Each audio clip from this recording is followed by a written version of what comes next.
High, আজকে আমি তোমাদের সাথে আমার করা পাঞ্জাবির একটা কাজ শেয়ার করব, যেটাতে আমি মা দুর্গার এই মিষ্টি মুখখানা করেছি। এবার কাজটা করতে বসবো, তাই হাতে হাতে সব কিছু জিনিসগুলো গুছিয়ে নিচ্ছি।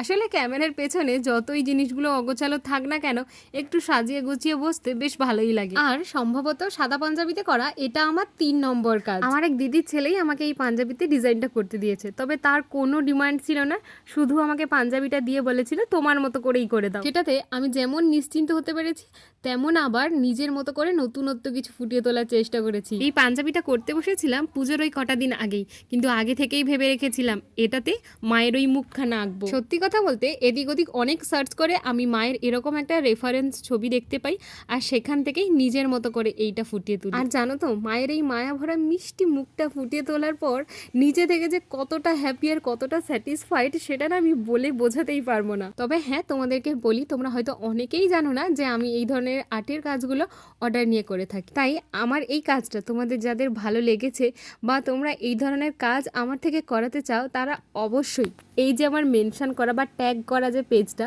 ক্যানভাস অফ রিয়া, এখানে গিয়ে একবার ঘুরে এসো। আমার সমস্ত ধরনের আর্টের কাজগুলো তোমরা এখানে দেখতে পাবে। আর তোমরা বুকিং করতে চাইলে আমাকে ওখানেই ডিএম করো, আমি তোমাদের সাথে কন্ট্যাক্ট করে নেব। আর আমার আজকের এই কাজটা তোমাদের কেমন লাগলো অবশ্যই কমেন্টে জানিও। তাহলে আজকের মতো আসি, টাটা।